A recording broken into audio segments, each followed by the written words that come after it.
topics and opinions expressed in the following show are solely those of the hosts and their guests and not those of W4CY Radio, its employees, or affiliates. We make no recommendations or endorsements for radio show programs, services, or products mentioned on air or on our web. No liability, explicit or implied, shall be extended to W4CY Radio or its employees or affiliates. Any questions or comments should be directed to those show hosts. Thank you for choosing W4CY Radio.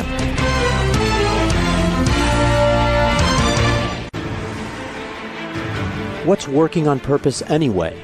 Each week, we ponder the answer to this question. People ache for meaning and purpose at work, to contribute their talents passionately and know their lives really matter. They crave being part of an organization that inspires them and helps them grow into realizing their highest potential. Business can be such a force for good in the world, elevating humanity. In our program, we provide guidance and inspiration to help usher in this world we all want, working on purpose. Now, here's your host, Dr. Alise Cortez.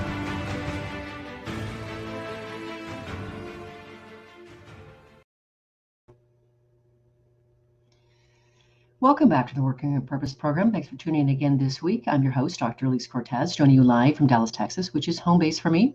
By way of introduction, if you don't know me, I'm a management consultant specializing in meaning and purpose, organizational logotherapist, inspirational speaker, social scientist, and an author. You can learn more about me at alisecortez.com or gusto-now.com. If you've been tuning in for a while, you know this program is a thought leadership series that enlightens and inspires listeners and viewers with insights from distinguished business leaders, authors, and subject matter experts. By listening in, you're part of the movement to create inspirational leaders and enlivening workplaces where we can thrive and do business that betters the world. Glad you're here. Now, on to this week's program. With us today is Deval Sanghavi. He's the co-founder and partner at Dasra, a strategic philanthropy foundation that nurtures powerful partnerships to help India achieve SDGs by 2030. We'll be talking about how Dasra was born, hearing about the inspiring work it's doing to improve the lives of people in India, and learn about a new storytelling concept he and the organization is developing. Deval joins us today from Mumbai, India, where it is 4:30 a.m. for him next day. Deval, welcome to Working on Purpose. Thank you so much for having me. It is so wonderful to have you with me, and I delight in this notion that we get to literally reach across the globe for each other and share the amazing work that you're doing. So I'm really, really happy that Jayesh sent you to me. So thank you. Thank you. So let's start here if we can. Boy, I've been working on passion, inspiration, and purpose and meaning for a while, and it certainly occurs to me, Deval, that you are a man living with passion and working on purpose. I mean, my goodness. So let's open for our listeners and our viewers with the story of what opened up for you when you volunteered in Mumbai at the end of your college career, and I think set the whole stage of events off. I think for me, and I was born and brought up in Houston. I used to visit India quite often with my parents to see family, and just seeing the disparity of children who looked like me, who were a similar age, who unfortunately were left begging at traffic lights, really impacted me to say that, you know, there was something wrong, I guess, with the world, that I was born providing housing, shelter, food, education, healthcare, yet so many did not have that same opportunity. And so I think for me, it was, what can I do to sort of try my best, I guess, in my small way to sort of level the playing field and enable others to have the same opportunities that I was blessed with. And so I think for me, when I was working with these children who lived on the streets of Mumbai, I just learned so much actually from them, about compassion, about hope, about inspiration. I mean, they were every single day not only fighting for survival, but looking after themselves and their community to ensure that everyone sort of rose together, and they were protecting each other. They were sort of, I guess, demonstrated to me what the true meaning of compassion is, which is not only looking at yourself and the individual needs, but really looking at the purpose of helping everyone around you also succeed and helping them when they're down. And I guess those learnings stuck through me, for the years, and really pushed me to move back to India in 1999 to really start an organization that supports these communities. I think it's profoundly beautiful that you learn those lessons from children. That's Thank amazing. you. No, I mean, I think children are the best instructors of the world. They have no biases. They have no sort of no way to sort of filter things. And I think, I mean, all of us and clearly have this desire to help others and to live a life with purpose. I think through a variety of things, from economic pressures to education to the need of a materialistic success versus perhaps personal inspiration and satisfaction, I think get in the way as we get older. Well said. Completely agree. Well, so as you probably might remember from our first conversation, among other things, I'm an identity researcher. So what I also know that names mean something. And if my research is right, Dasra means enlightened giving. So if you would tell us, how did Dasra come to be? Where did it come from? Why does it exist? And am I right? Is it enlightened giving? It is enlightened giving in Sanskrit. And the reason we decided to use that word and really start this organization is that we were blown away by the number of great organizations that exist in India and also globally for that matter, where you have frontline workers, many times from the community themselves, that are trying new innovations, that are looking at how to best meet the needs of the community, and are building sort of these initiatives and these organizations with actually very little support from the world per se. And for us, that's really where we realized while giving was happening, very few people were really thinking about the individuals behind these organizations or initiatives. And we felt that these true partners of change that were literally at times risking their lives or changing their own pathways again to live in purpose to benefit others. Very few people were actually benefiting them. So many people said, oh, well, if you run a nonprofit, you should have a very low salary. No one actually should be supporting you. All the money should go out to the beneficiary or the end customer. And I guess our view was, while that is critical, of course, if you don't build the capacity of these leaders, chances are they themselves will not be able to achieve their impact and their goals. And so for us, we felt like while giving was happening, enlightened giving was slightly a step further, where you're actually supporting the backbones of these entities, enabling them to create greater impact and looking at sort of long-term change, which is very much community driven. And I think today, with COVID and the other inequalities, I guess, that COVID has thrown up, we've realized that if you're not really listening to the community, if you're not supporting them, and if you're not sort of backing them for the long term, chances are you're not an enlightened giver, but just a giver. And I think for the world to change and for us to, like I said earlier, level the playing field, you need to have a certain level of enlightenment, which we hope that we can create and provide to both the nonprofit leaders, but as well as the givers that we support in their journeys. And a big reason I wanted to have you on the show, Deval, to share your story is that what I've really come to realize over the course of hosting Working in Purpose for 5.5 years is that by choosing who comes on my show, and together, of course, we talk about the general gist of the conversation, I'm curating the conversation, and I'm doing that on purpose. So I am absolutely behind the notion of helping to create more enlightened communities and leaders. And that's a big reason I wanted to have you on the show, because I really feel like what you're doing is, I see that you're creating this really strong net that keeps rising, within India and bringing together people in ways they couldn't have otherwise come together before. And it's such a beautiful model that it needs sharing. And if others can duplicate it across the world or help you in your efforts, I'd be happy to make that. I'm happy to make that happen through this conversation. So I'm happy you're here. And then, of course, we have to talk about, you've been around for a couple of decades now, and I believe, and obviously organizations change and evolve as their needs change and grow. And I believe, if I understand and did my homework right, that Dasra began as a venture philanthropy fund to invest in early stage nonprofit organizations in India. And the aim was to bridge the gap between funders and nonprofits by educating funders to be more strategic in their giving and helping nonprofits use the funds in the most optimal way. Yes, no, kind of, sort of. Was that the start? No, very, very much so. And so we provided funding to help early stage organizations grow and scale, and of course, quite a bit of managerial support. Again, our realization, I guess, was that while going back to enlightened giving, while there are many check writers in the world, and that's very, very important to give, many times, again, the emotional support and the managerial guidance was missing, and really the connect with the community as well. And so, unfortunately, what happens at times in the giving space is those who are writing the checks, they they they give up quite a bit of power with that check. And they dictate where the funds can go, how they should be spent. They end up many times forcing the organizations to either cut corners in programs or have very short timeframes when many of these nonprofits are looking at generational changes, which cannot happen in a 3 to 6 month period, but actually takes years to embed in the communities that they're trying to serve. And so for us, I think it was really saying that, once you find that organization or organizations that you're supporting, you need to back them to the till, because you're not actually just supporting them. You're trying to, for example, end child marriage in a country.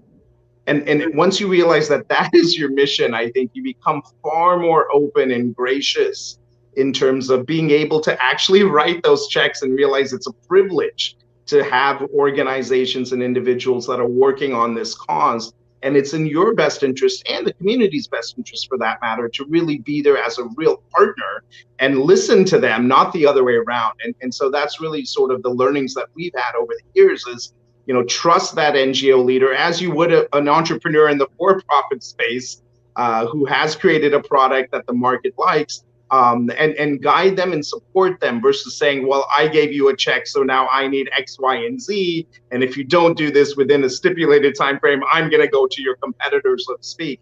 Unfortunately, that doesn't necessarily work. And that, again, creates short-term Band-Aid solutions, which are not going to solve any of these intergenerational issues that we see in India or globally, for that matter. I really like that direction, really, really align with that direction.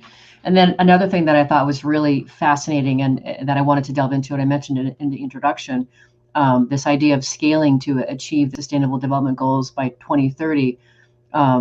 This whole notion of those are critical drivers for Dasra. And so first, help us understand, if you would, what are these Sustainable Development Goals and which organizations do they derive from? So the Sustainable Development Goals were created at the United Nations in 2015. And all the countries part of the United Nations signed up for these goals. They were fairly ambitious. They were a follow-up from the Millennium Development Goals, which were first created in 2000. And so these goals now have had a track record of, in 15 years, to solve certain issues that plague our world, and the entire world literally coming together to say, we will put a target and a goal that seems unachievable in the sand, but give ourselves 15 years to try to solve these issues. And when you start looking at them, whether it's education, livelihoods, energy, shelter, rights, you realize, given the population of India, we actually have about a 20% burden of the Sustainable Development Goals, i.e., if India does not meet its Sustainable Development Goals, the world does not meet them. And given that this has been signed up again by India, but sort of declared at the United Nations, we realize if the country has decided to sort of put that stake in the ground, then we will do our best to enable them to sort of reach that goal. Well, of course, one of the reasons I gravitated to that, because some of the other research that I've done for other programs really talks more about the United Nations goals and such. And I'm very intrigued with the idea that if we don't reach high, we'll never get there. So the importance of reaching high is important. And then along that note, one of the things that I found really compelling, and I'm trying to learn from you, is you say that through your journey, you realize that when your dream is to impact the lives of 1 billion Indians, 1 billion Indians, you can't do it alone. So talk to us a little bit about who have you enrolled and what are you doing to get some help? Yeah, sure. And I think that's, again, going back to even Dasra in our model, we realize for any of these changes to happen, it has to have a partnership approach. You need to work with individuals, ideally from the community themselves, that are lifting themselves out of poverty, and listen to them, number one. And so I think sort of bringing community to the forefront of these conversations, not as an afterthought, is critical. But as you do so, you realize there's a need for many other actors, as you stated, to participate. There could be technical experts that need to come in. There could be, of course, the nonprofit leaders and their teams.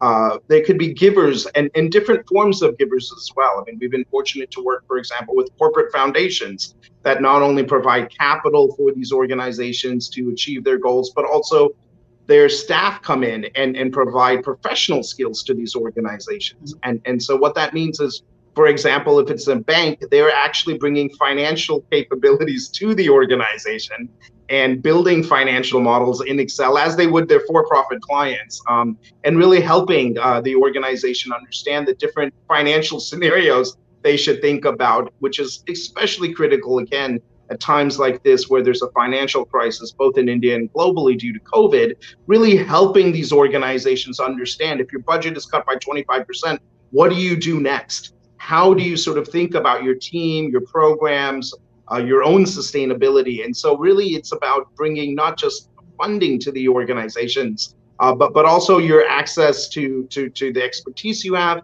as well as to networks. And so over the years, we've worked with thousands of individuals, companies, foundations, nonprofit heads, and even government officials to sort of create platforms where everyone can come together and similar to the Sustainable Development Goals in that manner, where sort of it was, like I said, the world coming together.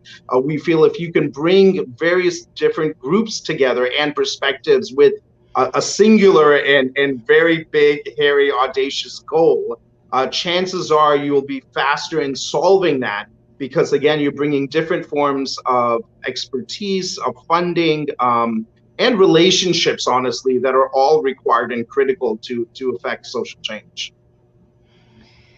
I don't know when you sleep, but we're going to talk more about how this all happens here. But let's grab our first break. I'm Dr. Alise Cortez. I'm your host. We've been on the air with Deval Sanghavi. He is the co-founder and partner at Dasra. And we've been talking about how this organization started, where it came from. After the break, we're going to talk about some of the work that they do and the impact they're having in India. Stay with us. We'll be right back.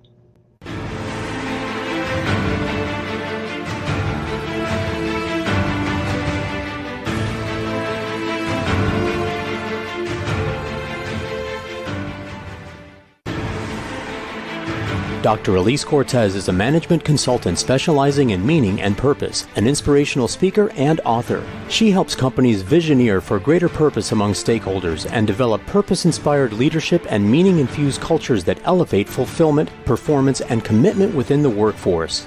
To learn more or to invite Alise to speak to your organization, please visit her at alisecortez.com. Let's talk about how to get your employees working on purpose.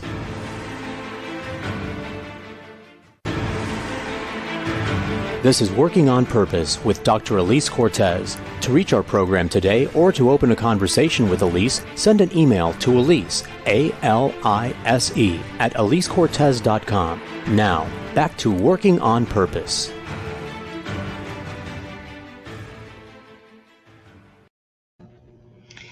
Thanks for staying with us and welcome back to Working on Purpose. Before we go back into our program, I want to share with you that my new book, Purpose Ignited, is out on Amazon. It is a pandemic baby. It came out through the pandemic and it came out on Amazon November 17th. So if that's of interest to you, please check it out. I'd love to have your feedback on it and enroll you in the conversation.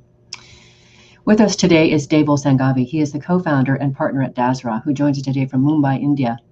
So for this next section here, Deval, I want to talk about and help our listeners and viewers understand just the incredible work that you're doing through Dasra. And I wanted, if we can, to give some perspective just to the sheer numbers here for listeners who maybe aren't as acquainted with India as I am. I love your country. I've been there, as you know.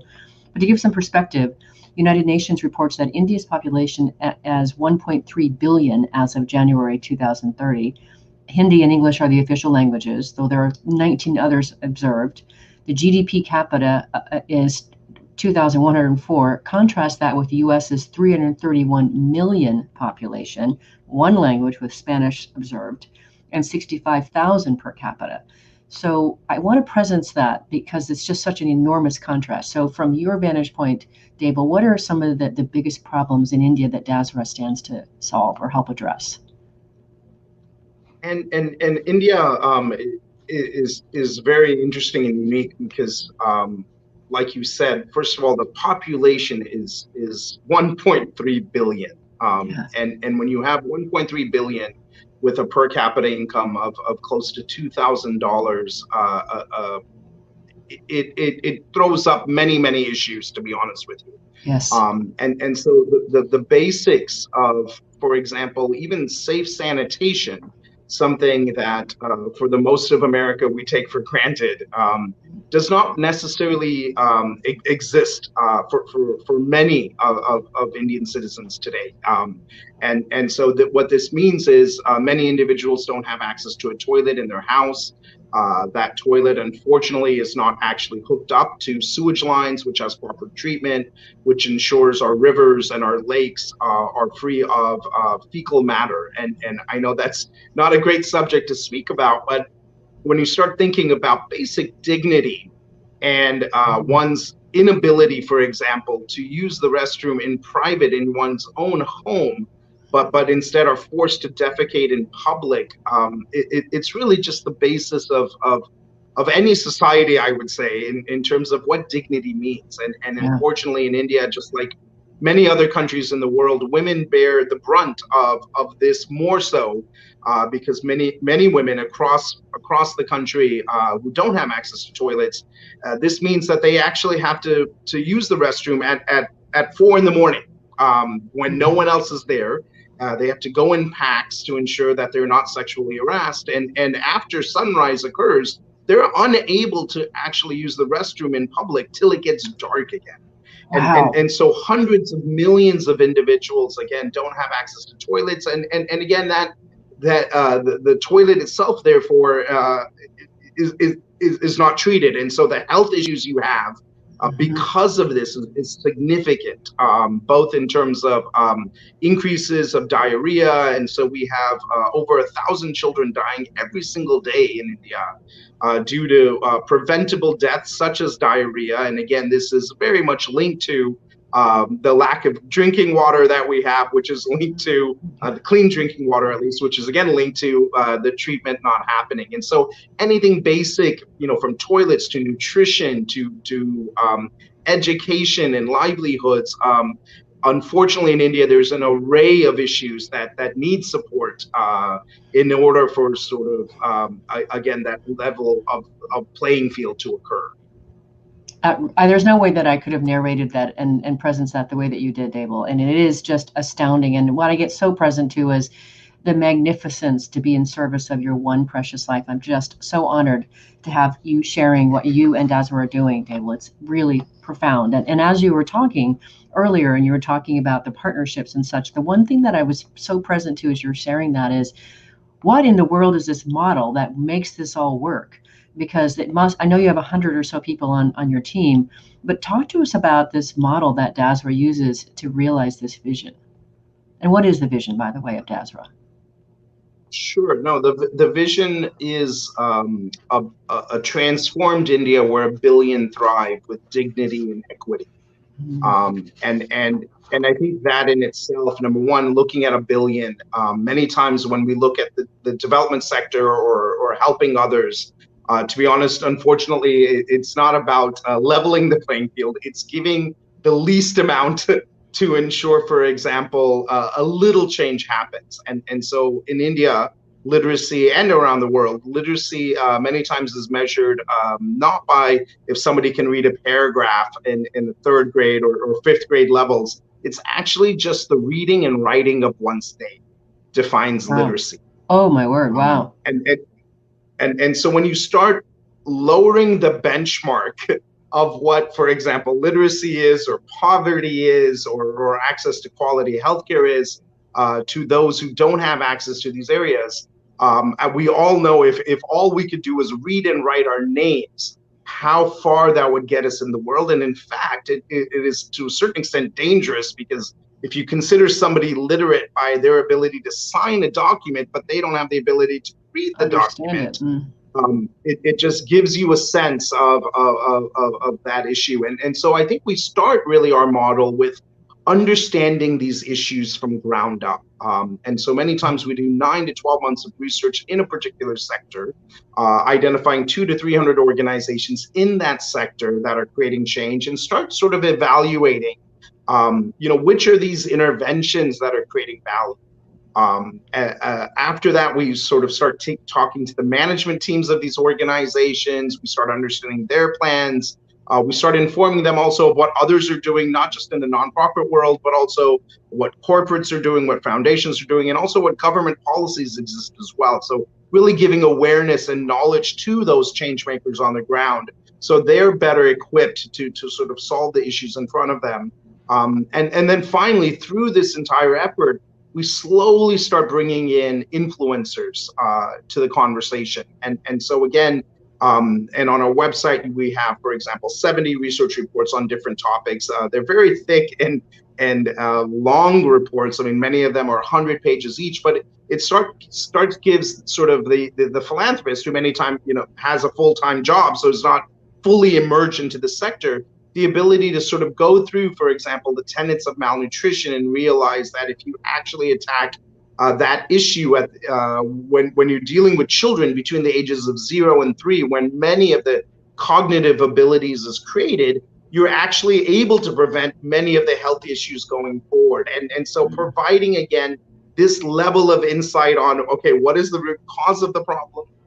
With malnutrition, we realized it was actually urban India that suffered more than rural India, which was quite odd, because many people thought rural India means food shortages, but rural India also has family structures in place. And so you have mother-in-laws and grandparents and everyone looking after the child, where in urban India, you have single family dwellings where both the parents are working, similar again to the US. And so siblings at times are forced to look after siblings. And it's much easier to feed your younger brother or sister potato chips for lunch or dinner than a healthy meal of lentils and rice. And so just helping sort of others understand the breadth of the issue, the different interventions that exist, and how they can get engaged. And the fact that we open source all of our research, we have conversations with multiple stakeholders in government, philanthropists, NGO leaders, slowly we actually are building a movement in that particular space.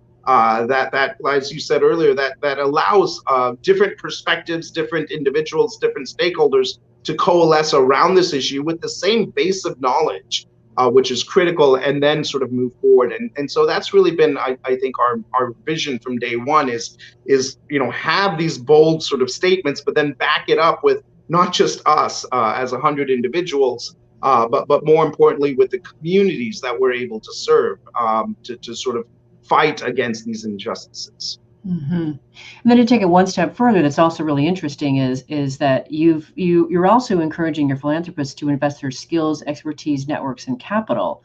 So it's not just their pocketbooks, but it's their whole person that you're enrolling in this process. Exactly. Again, if you're trying to root out child marriage, something that unfortunately is still very rampant in India, it can't be done by sitting, in your living room writing a check once a year and saying, okay, my job is done.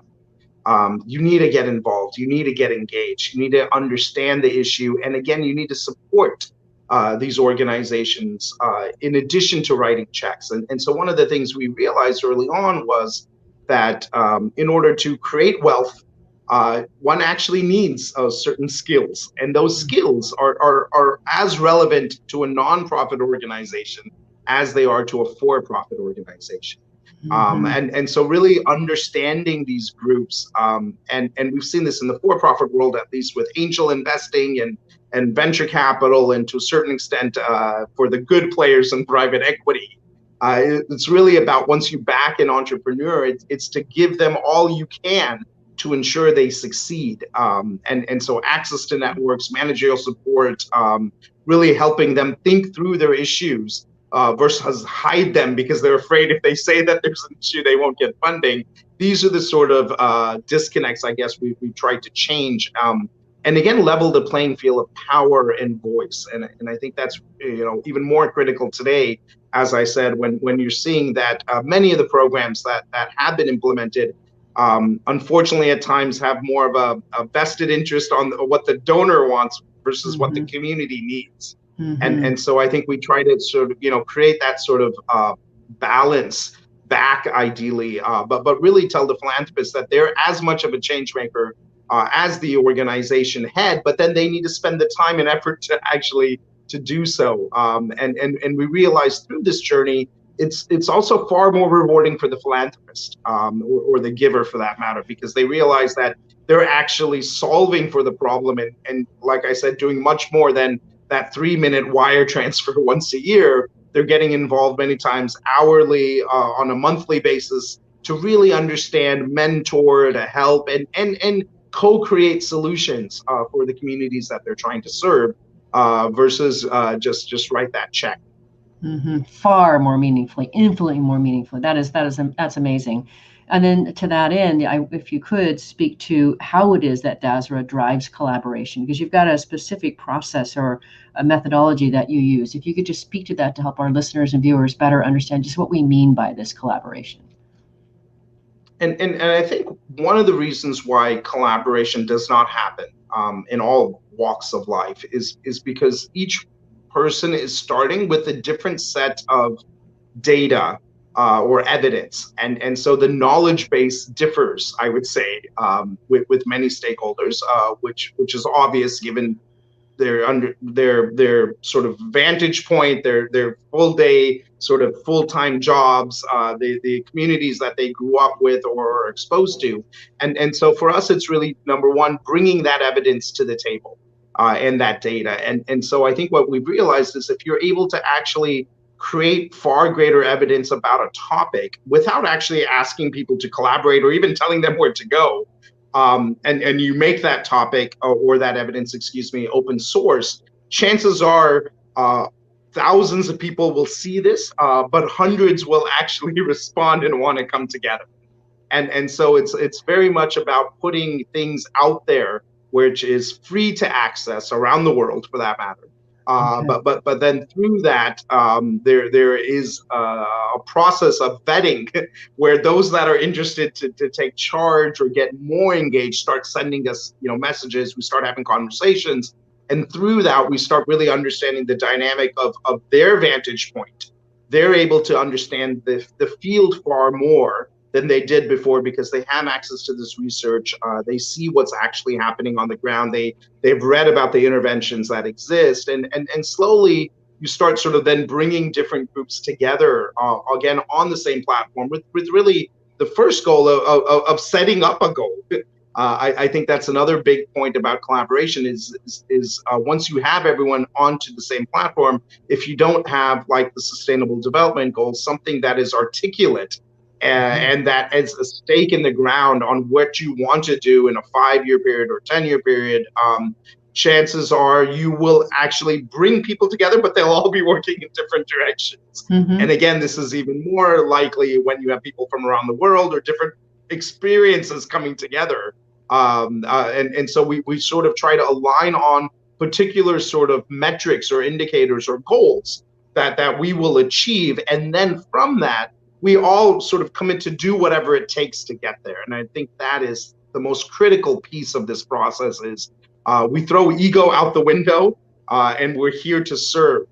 And I think that is also really important to ensure sort of not just the long lasting nature of this collaborative, but also your ability to pivot as changes do take place on the ground in the communities you're serving for a variety of reasons, and sort of having that mentality of do whatever it takes ensures even if there's a setback that you're still there to sort of understand what that setback is and implement the best solution going forward, versus letting go, saying, okay, this is too hard or they couldn't achieve their goals, so we're now just going to stop. It's really saying, okay, we need to keep trying until we achieve those goals. And I think that's a big difference.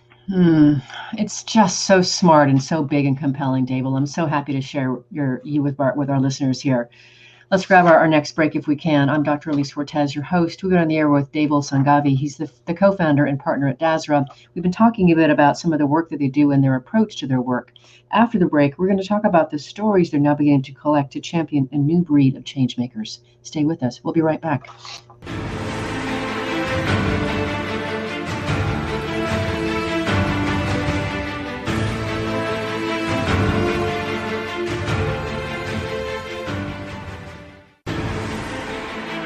Dr. Alise Cortez is a management consultant specializing in meaning and purpose, an inspirational speaker and author. She helps companies visioneer for greater purpose among stakeholders and develop purpose-inspired leadership and meaning-infused cultures that elevate fulfillment, performance, and commitment within the workforce. To learn more or to invite Alise to speak to your organization, please visit her at alisecortez.com. Let's talk about how to get your employees working on purpose.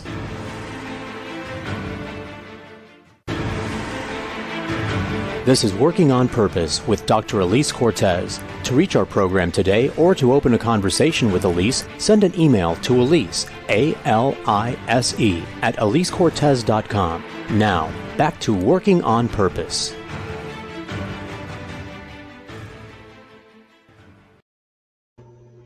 Thanks for staying with us and welcome back to Working on Purpose. If you're just now tuning in, my guest is Deval Sanghavi. He is the co-founder and partner at Dasra, and he joins us today from Mumbai, India. I'm your host, Dr. Alise Cortez.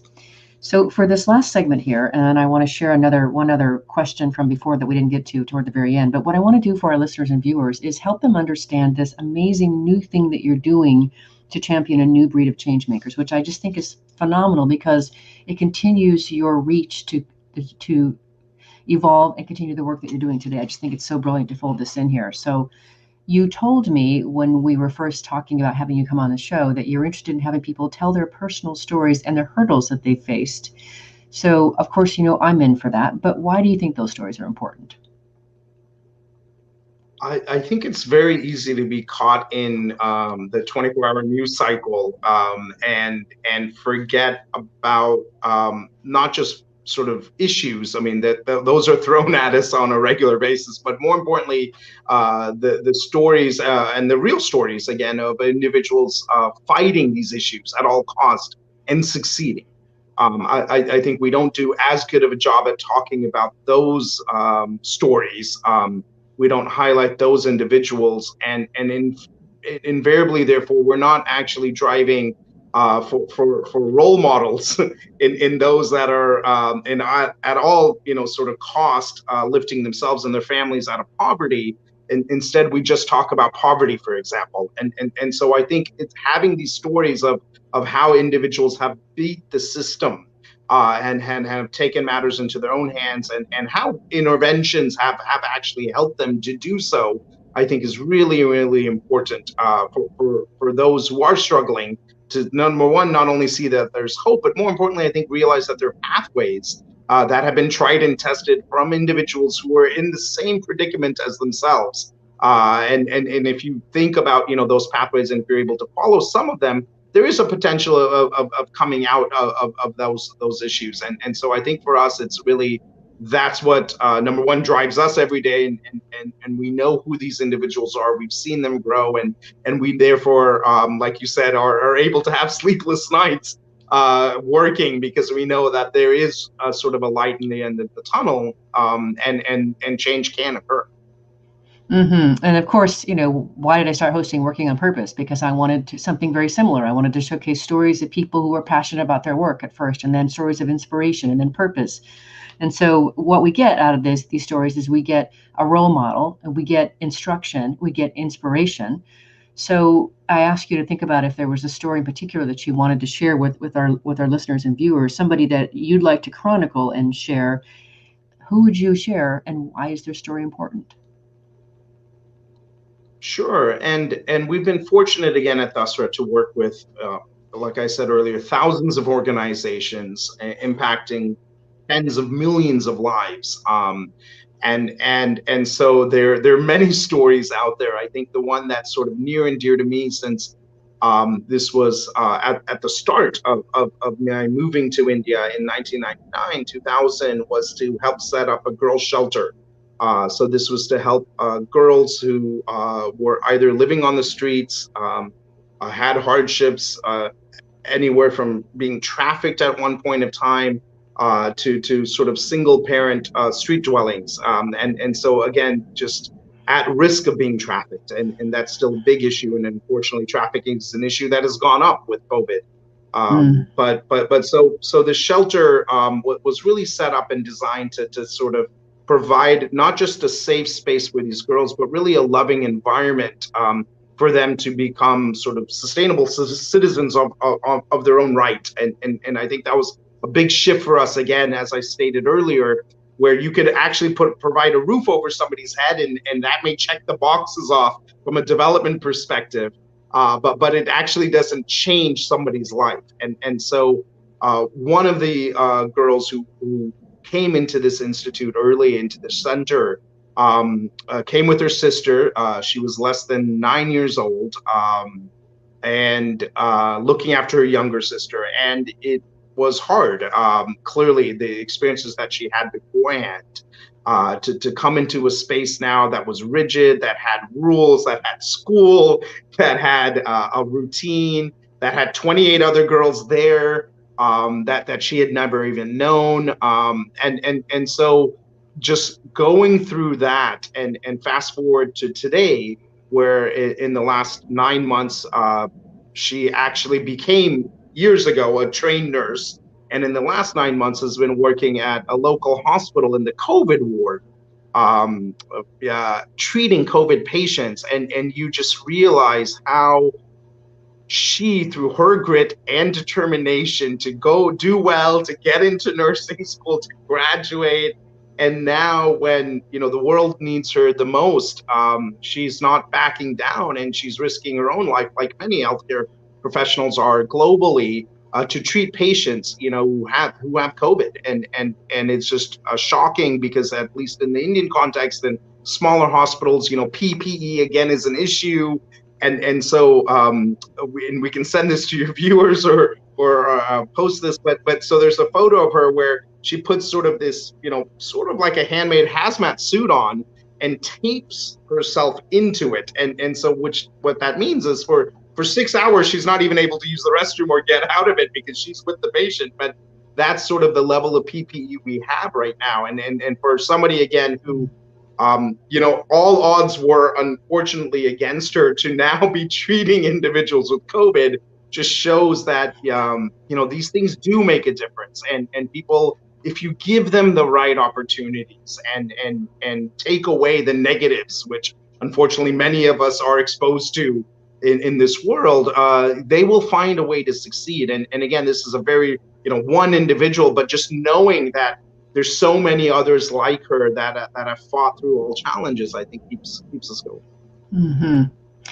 Just really speaks to the magnificence of the human spirit to me as a logotherapist.